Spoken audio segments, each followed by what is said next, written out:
The morning sun cast long shadows across the military airfield as Sergeant James Wilson stood at attention. His Royal Guard uniform was perfectly pressed, not a button or medal out of place. Today, his duty was one that weighed heavily on his heart. He was to escort the body of Private Thomas Reed back home to his family. Private Reed had died last week during a mission overseas. He was only 22 years old. He had jumped on a grenade to save 3 of his friends.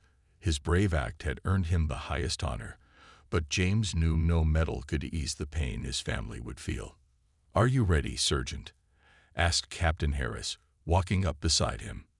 "Yes, sir," James replied, his voice steady despite the knot in his stomach. This was his first time escorting a fallen soldier home. He wanted to do everything right. The military plane carrying Private Reed's coffin landed with a gentle thud. James watched as 6 soldiers carefully removed the flag-draped coffin from the plane. The men moved slowly, with deep respect for their fallen brother. James felt his throat tighten as they placed the coffin into the transport vehicle. "You'll fly commercial to get him home," Captain Harris explained. "There's a connecting flight through Denver. His parents will be waiting at the final destination." James nodded. "I understand the responsibility, sir. I won't leave his side." The drive to the commercial airport was quiet. James sat in the back of the military van next to the coffin. He thought about Private Reed's family waiting for their son to come home. James had never met them, but he had spoken to Reed's mother on the phone yesterday. Her voice had cracked when she thanked him for bringing her boy home. "Please take care of him," she had said. "He was our only child." James had promised her he would. It was a promise he intended to keep. At the airport, a special team helped transfer Private Reed's coffin to a cart that would move through the airport. The coffin remained covered with the American flag, a sign of respect for a fallen hero. People stopped and stared as James guided the cart through the entrance. Some placed their hands over their hearts. Others simply bowed their heads. An older man in a worn veteran's cap stood up from his seat and saluted as they passed. James returned the salute, grateful for the show of respect. At the check-in counter, the airline staff had been notified in advance. A young woman named Sarah stepped forward. "Sergeant Wilson, we've been expecting you," she said. "We've arranged for you and Private Reed to board first. We want to make this as smooth as possible." "Thank you," James said. "I appreciate that." Sarah handed him 2 boarding passes, one for you and one for Private Reed. It's airline policy that, well, everyone needs a boarding pass. James took the passes and nodded. He understood. Rules were rules, even at a time like this. "Your first flight leaves in an hour," Sarah explained. "You'll need to go through security first. I've called ahead to let them know you're coming." James thanked her again and began pushing the cart toward security. People moved aside to let him pass, many stopping to watch the solemn procession. Children asked their parents questions in hushed voices. The usual noise of the busy airport seemed to fade away around him. As he approached the security checkpoint, James noticed a group of airport staff talking urgently. One of them, a stern-looking man in a suit, kept glancing in his direction. James felt a flicker of concern. Something told him that his journey with Private Reed might not be as smooth as Sarah had promised. The man in the suit started walking toward him, his face set in a frown. James straightened his back and took a deep breath. Whatever was about to happen, he would handle it. He had made a promise to bring Private Reed home with dignity and respect.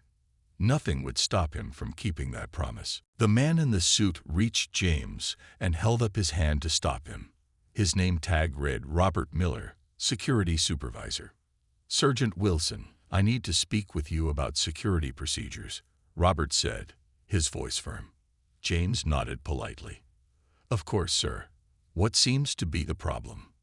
Robert pointed to the flag-draped coffin. "I understand your situation, but all items must go through the security scanner. No exceptions." James felt his heart beat faster. He kept his face calm, but inside he was worried. The thought of Private Reed's coffin being treated like regular luggage didn't feel right.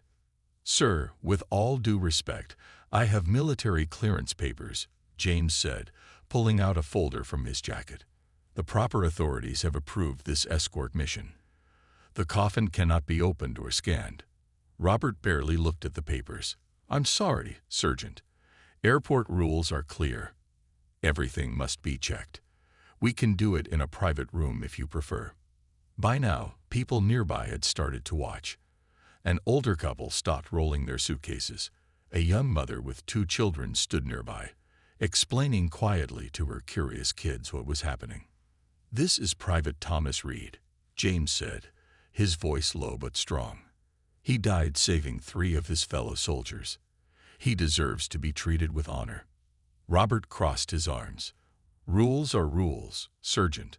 Security comes first." A small crowd had gathered now. James could feel their eyes on him. He thought about Private Reed's mother, waiting for her son.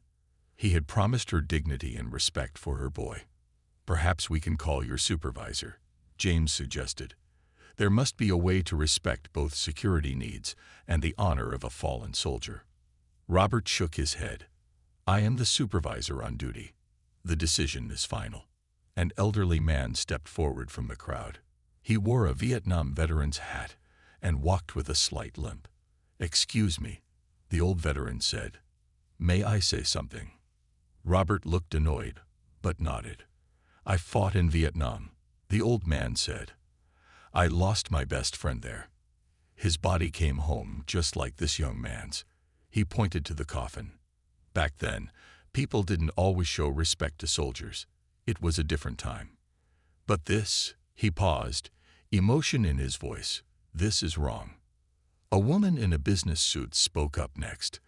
"My brother serves in the military. If anything happened to him, I would want him treated with respect." More voices joined in. The crowd grew larger. People pulled out their phones and started recording. James stood straight and silent, his hand resting lightly on the flag covering Private Reed's coffin. A young airport employee rushed up to Robert and whispered something in his ear. Robert's face changed as he listened. He looked at the growing crowd, then at the phones recording the scene. "There's been a miscommunication," Robert announced suddenly. "After reviewing the military clearance, I see that Sergeant Wilson has the proper authorization. You may proceed." James nodded, not showing the relief he felt inside. "Thank you, sir." As James pushed the cart forward, the crowd parted to make way. The old veteran saluted as James passed. Others placed hands over their hearts.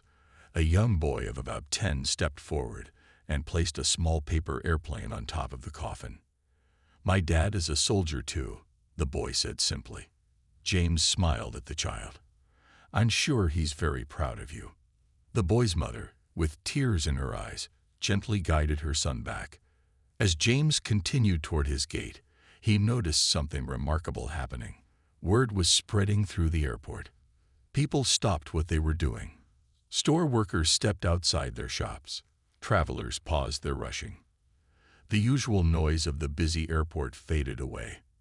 And in that silence, James felt the weight of his duty more clearly than ever.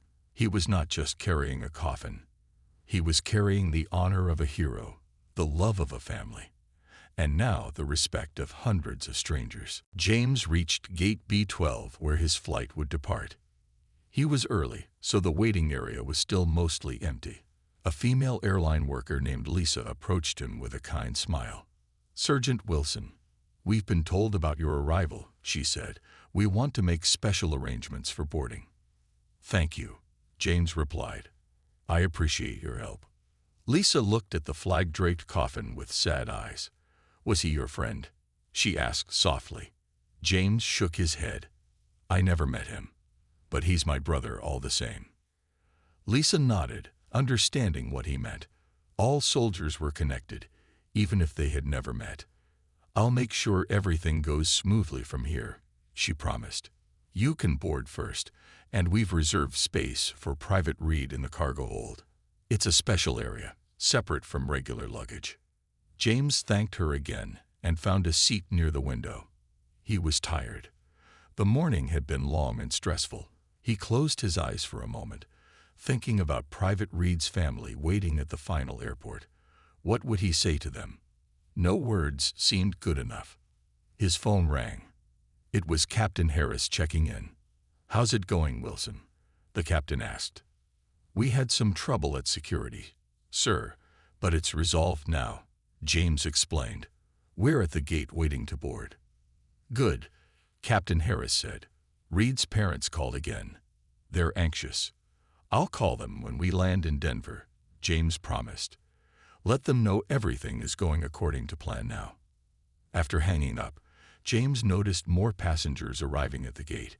Many of them glanced at the coffin, then quickly looked away. Some nodded respectfully at James. A few pretended not to notice at all. A young woman sat down across from him. She had bright red hair and looked about the same age as Private Reed had been. She stared at the coffin for a long time. "Did you know him?"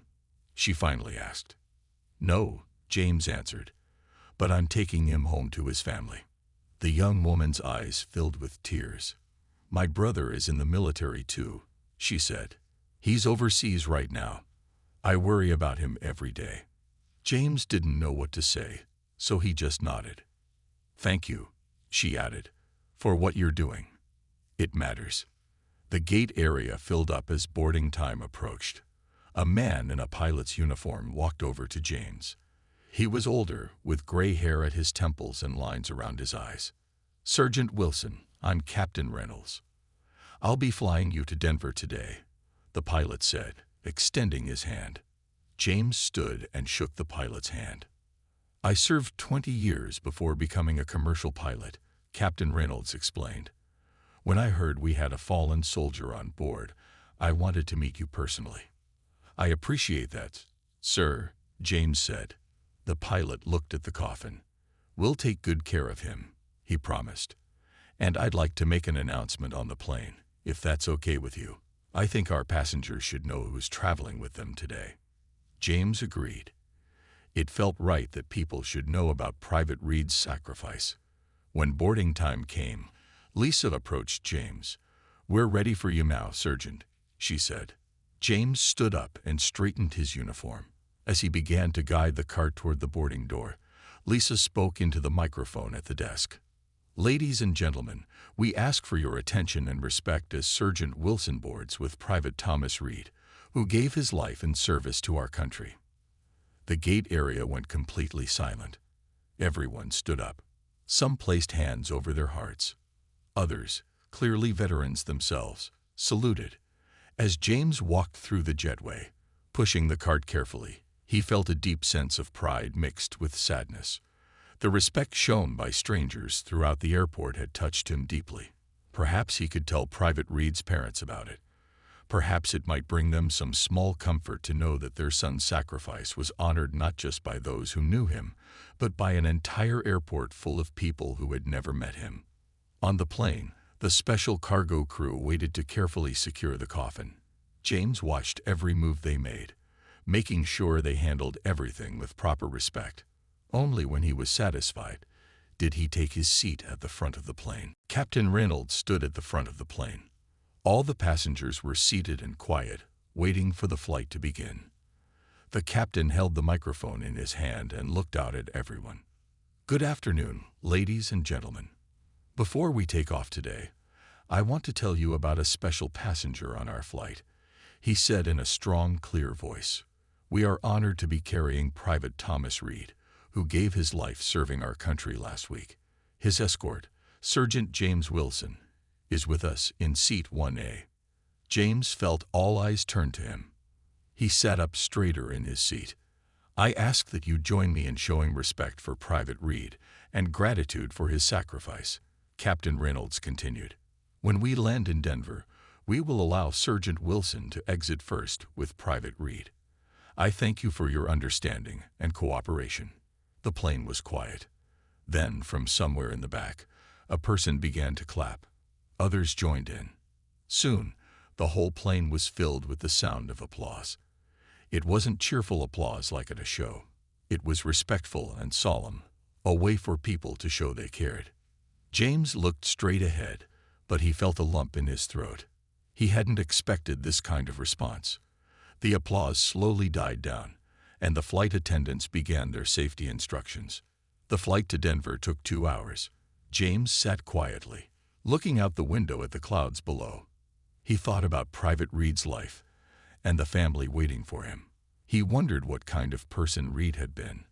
What made him jump on that grenade to save his friends? Was it training? Instinct? Love? The woman sitting next to James was middle-aged with kind eyes. She hadn't said anything to him since boarding, respecting his silence. But halfway through the flight, she gently touched his arm. "My son is in the Army," she said simply. "Thank you for what you're doing." James nodded.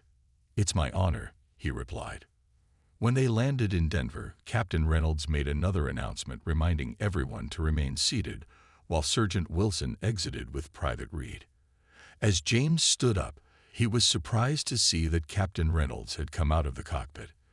The captain stood at attention and saluted as James walked past. All the flight attendants lined up as well, standing respectfully as James made his way to the front of the plane. The passengers remained silent. Some nodded at him. Others placed hands over their hearts. At the door of the plane, a new ground crew waited to help with the coffin. They wore their airport uniforms, but James noticed they had all put on black armbands.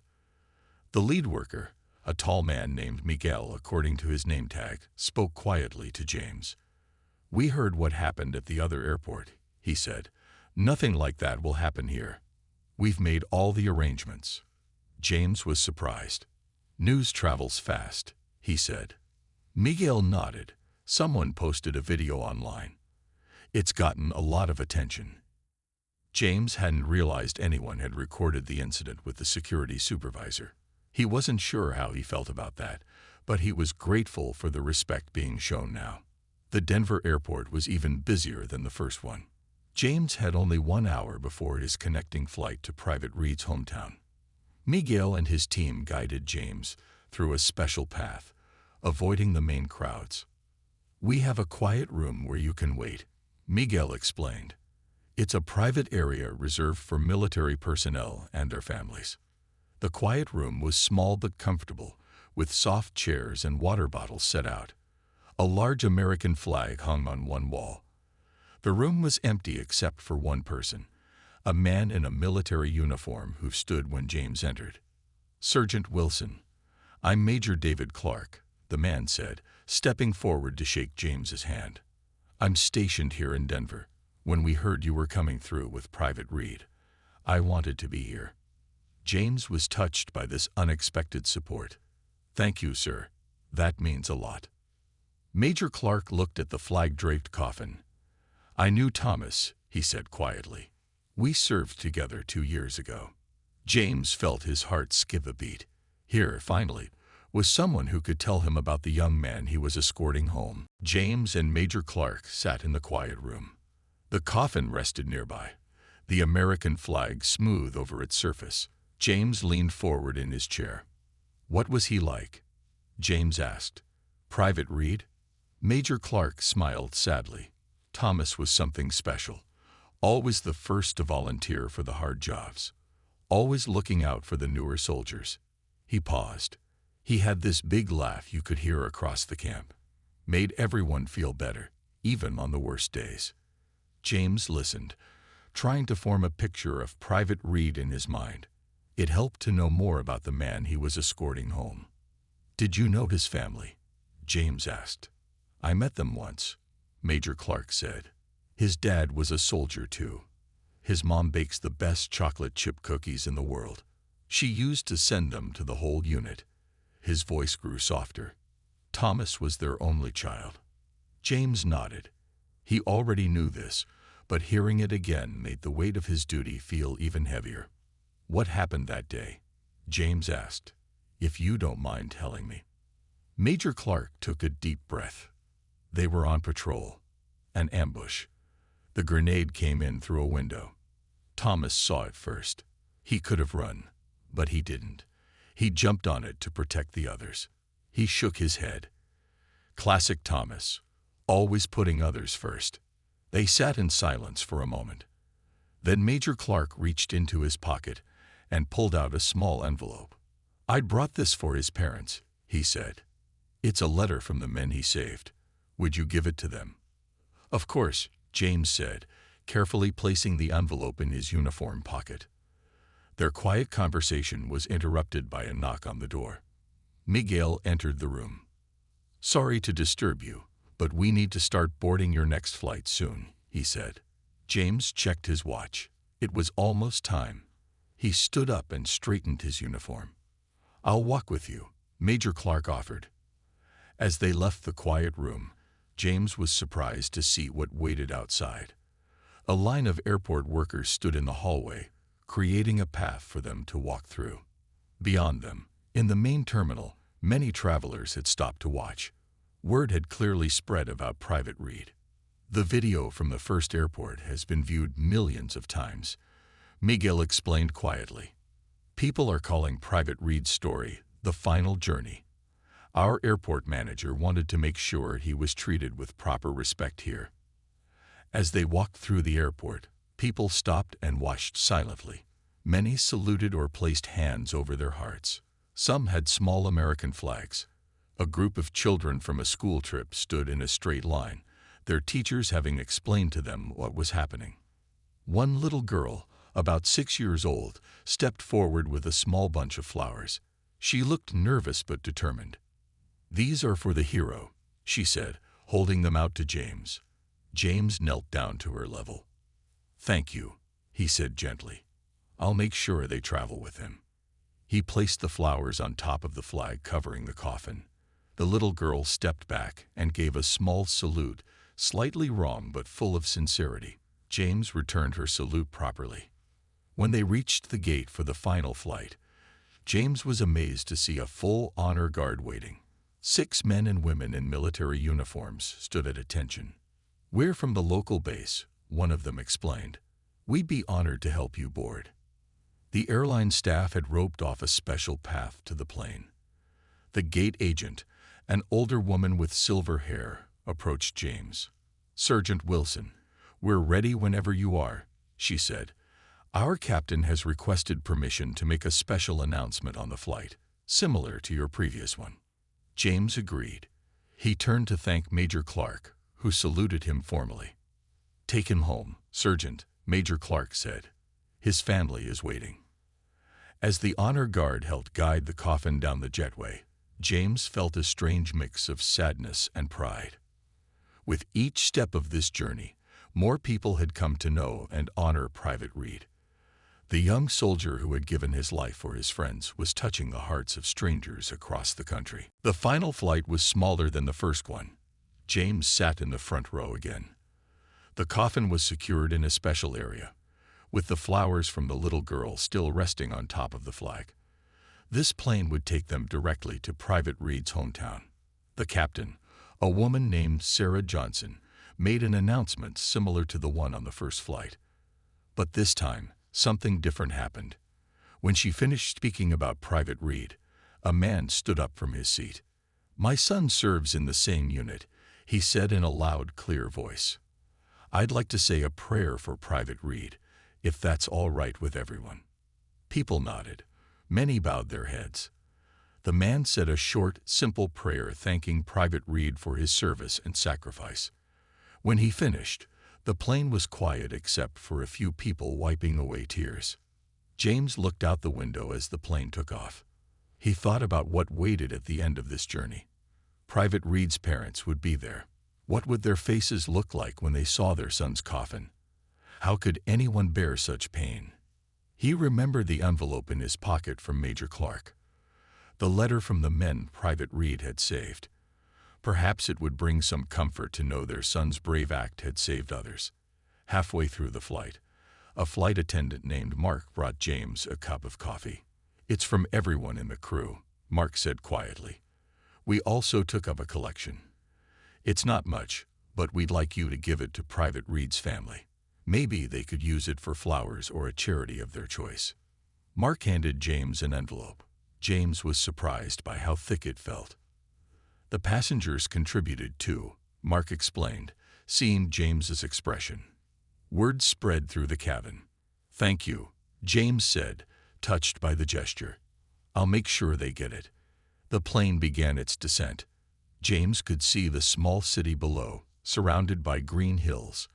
This was Private Reed's hometown, the place he had grown up, gone to school, played with friends, the place he had left to serve his country.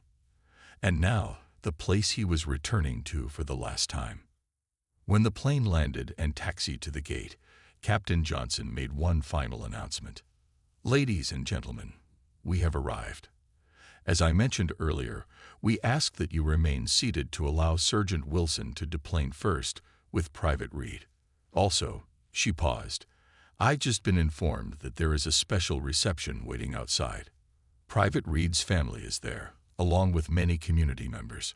James felt his heart beat faster. The moment he had been both waiting for and dreading was here.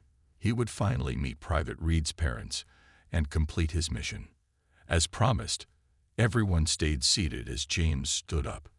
The flight crew lined up at the front of the plane, standing at attention. Mark, the flight attendant who had given him the envelope, had tears in his eyes but stood straight and proud. "Thank you all," James said simply before heading to the door. At the bottom of the plane steps, a new honor guard waited. They were local veterans, older men who stood tall despite their years. They saluted as James appeared at the door. The airport had arranged for a special transport cart. James carefully supervised as Private Reed's coffin was moved from the plane to the cart. The flowers from the little girl were still there, slightly wilted now, but still colorful against the red, white, and blue of the flag. As James began to push the cart toward the terminal building, he could see through the large glass windows that a crowd had gathered inside. Many people held American flags. Some held signs welcoming Private Reed home. James took a deep breath and straightened his shoulders. This was the final part of his journey with Private Reed. He wanted to do it perfectly. As he approached the terminal doors, they slid open automatically. A hush fell over the waiting crowd. And there, at the front, standing together and holding hands, were a man and woman who could only be Private Reed's parents. James pushed the cart slowly through the terminal doors. The crowd inside parted to make a path. People stood silently, many with hands over their hearts. Some were crying quietly. James's eyes stayed on Private Reed's parents. The father was tall like his son, with the same strong jaw that James had seen in the photo of Reed. He wore a simple dark suit and stood very straight. The mother was smaller, with graying hair and eyes red from crying. She held a tissue in her hand. As James approached, Mr. Reed stepped forward and saluted. He was a veteran himself. James returned the salute crisply. "Sergeant Wilson," Mr. Reed said, his voice rough with emotion. "Thank you for bringing our boy home." "It's been my honor, sir," James replied. Mrs. Reed moved forward then. She looked at the flag-draped coffin for a long moment. Then she placed her hand gently on the flag, as if touching her son's face one last time. "Thomas would have been proud of all this," she said softly. "He never wanted attention for himself, but he would have been so moved by everyone's kindness." James felt his throat tighten. He reached into his pocket and pulled out the two envelopes, one from Major Clark with the letter from the men Private Reed had saved, and one from the flight crew and passengers. "Ma'am, sir, I have some things for you," he said. "This first envelope contains a letter from the soldiers your son saved. Major Clark, who served with Thomas, asked me to give it to you." Mrs. Reed took the envelope with trembling hands. "Thank you," she whispered. "And this," James continued, holding out the second envelope, "is from the crew and passengers on our flight. They wanted to express their gratitude for your son's service and sacrifice." Mr. Reed took this envelope, surprised by its weight. "That's very kind," he said. A man in a dark suit stepped forward. "I'm Mayor Williams," he said. "We've arranged a police escort to take Private Reed to the funeral home. When you're ready, of course." Mrs. Reed nodded. "Just a few more minutes, please," she said. The crowd remained respectfully quiet as Private Reed's parents stood by their son's coffin. Then an elderly woman with white hair made her way forward. She carried a small framed photograph. "Mrs. Reed," she said gently, "I was Thomas's third-grade teacher. I brought this from our school yearbook." She handed the frame to Mrs. Reed. It showed a young Thomas, missing his front teeth, grinning widely at the camera. "Every flag in town is at half-mast today," the teacher added. "We all loved him." More people came forward, one by one. A middle-aged man who had coached Thomas in Little League. A young woman who had gone to high school with him. Each person shared a brief memory or offered words of comfort. James stood at attention beside the coffin. This was more than he had expected. Private Reed had not just been a soldier. He had been part of this community, loved by these people. His life had touched so many others. After everyone had spoken, Mr. Reed turned to James. "The video from the first airport," he said. "We saw it online. What that security man tried to do." He shook his head. "It was a misunderstanding," James said carefully, "and it was resolved. Because you stood your ground," Mrs. Reed said. "You protected our son's dignity. We'll never forget that." James felt both proud and humble at their words. He had simply done what he believed was right, what any soldier would do for a fallen brother. Mayor Williams stepped forward again. "If you're ready," he said gently to the Reeds, "the escort is waiting." Mr. and Mrs. Reed nodded. 6 local veterans moved forward to serve as pallbearers. James stepped back to allow them to take their positions around the coffin. His official duty was complete, but he felt he should stay with the Reeds until the end. As the pallbearers carefully lifted the coffin, the terminal fell completely silent. Then, from somewhere in the back of the crowd, a clear voice began to sing Amazing Grace. Others joined in, the song spreading throughout the terminal. The song filled the terminal as the pallbearers carried Private Reed's coffin outside. James walked beside Mr. and Mrs. Reed, following behind. Outside, more people waited. The entire town seemed to have come to welcome their hero home. A line of police motorcycles stood ready to lead the way. Behind them was the hearse, its back door open. The pallbearers carefully placed the coffin inside.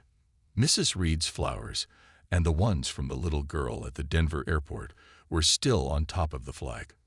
"We have a room prepared for you at our best hotel," Sergeant Wilson, Mayor Williams, said to James.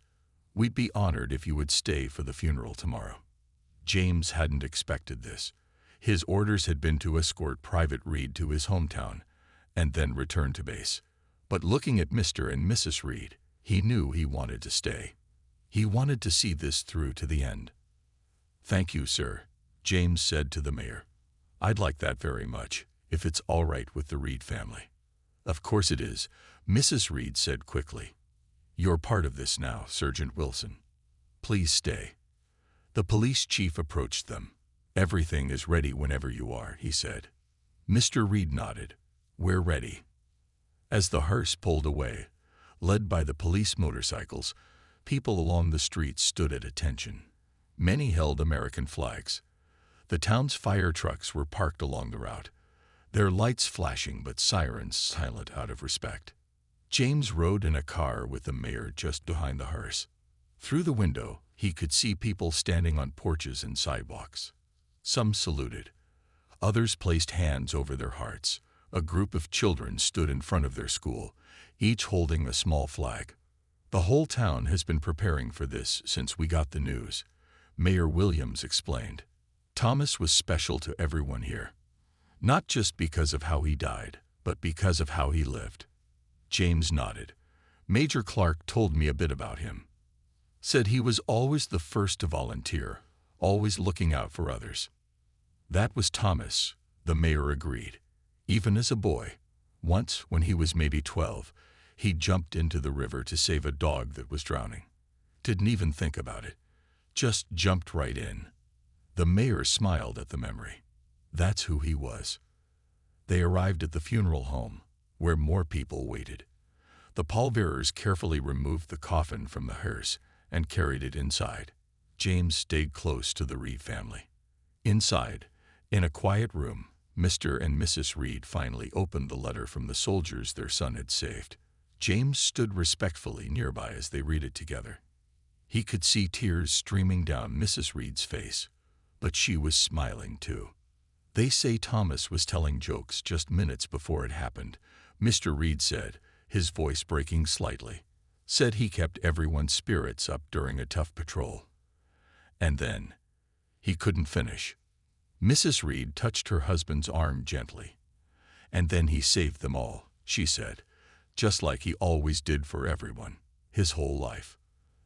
They opened the second envelope next, the one from the flight. Mrs. Reed gasped when she saw what was inside. There was a stack of cash, but also notes, dozens of them, written on napkins, boarding passes, and scraps of paper. Each one contained a message of thanks and sympathy from the passengers and crew. "There must be thousands of dollars here," Mr. Reed said in amazement. "And all these messages," Mrs. Reed added softly, "from people who never even met our son." James thought about everything that had happened since he began this journey with Private Reed. The respect shown by strangers, the video that had spread online, the honor guards and the crowds. Private Reed's story had touched countless lives. "Your son made a difference," James said, "not just to the men he saved, but to everyone who has heard his story." Mrs. Reed wiped her eyes and looked up at James. "Thank you for bringing him home with such honor," she said. "Thank you for fighting for him at that first airport. It would have broken my heart to think of Thomas being treated like ordinary cargo." The next morning dawned clear and bright. James put on his dress uniform, making sure every button and medal was perfectly placed. Today was Private Reed's funeral. The church was the largest in town, but it was still too small to hold everyone who wanted to come. People stood outside in the warm sunshine, listening to the service through speakers set up on the lawn. Inside, James sat in the front row, next to Mayor Williams. Mr. and Mrs. Reed sat across the aisle. Private Reed's coffin, still covered with the American flag, rested at the front of the church. The minister spoke about Thomas's life growing up in the town. His teachers talked about his kindness to other students. His friends shared funny stories that made everyone laugh through their tears. And 3 soldiers who had served with Thomas, including Major Clark who had flown in that morning, spoke about his courage and his big heart. Last to speak was one of the soldiers Thomas had saved. Lieutenant Paul Brown walked slowly to the front, still recovering from his injuries. He looked directly at Mr. and Mrs. Reed.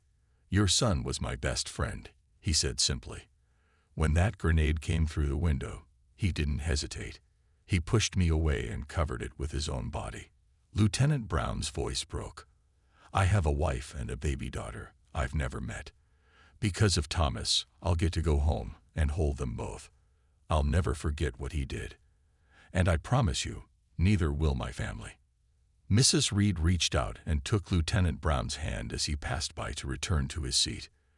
After the service, the military honor guard carefully folded the flag from Thomas's coffin into a perfect triangle. The highest-ranking officer present, a colonel who had come specially for the ceremony, knelt before Mrs. Reed and presented her with the flag. "On behalf of the President of the United States Army, and a grateful nation, please accept this flag as a symbol of our appreciation for your loved one's honorable and faithful service," the colonel said formally. Mrs. Reed held the flag close to her heart. Outside the church, 7 soldiers fired their rifles 3 times in a final salute. The sound echoed across the quiet town. A bugler played taps, the notes clear and sad in the morning air. As people began to leave the cemetery, Mr. Reed approached James. "Sergeant Wilson, we have something for you," he said. He handed James a small box. Inside was a watch, an old one, but well cared for. "It was Thomas's grandfather's," Mr. Reed explained. "Thomas wore it every day when he wasn't deployed. We want you to have it." James was surprised. "Sir, I can't accept something so personal," he said. Mrs. Reed joined them. "Please," she said, You stood up for our son when he couldn't stand up for himself. You made sure he was treated with dignity. This would mean a lot to us." Deeply moved, James accepted the gift. "I'll treasure it," he promised. Later that afternoon, it was time for James to leave. The mayor drove him to the airport for his flight back to base. News crews were waiting there, hoping to interview the surgeon who had stood up for a fallen hero. James politely declined to talk to them. "This isn't about me," he told the mayor. "It's about Private Reed and his sacrifice." As James waited for his flight, he looked at the watch the Reeds had given him. He noticed something engraved on the back that he hadn't seen before. It said, "Time spent in service to others is never wasted." James thought about everything that had happened since he had received his orders to escort Private Reed. The journey had been challenging at times, but also deeply meaningful. He had witnessed the best of humanity, people coming together to honor sacrifice and service. On the plane, a flight attendant recognized him from the news stories. "You're the surgeon who stood up for that fallen soldier, aren't you?" she asked. James just smiled. "I was just doing what was right," he said, "what any of us would do." As the plane took off, James looked out the window at the town growing smaller below.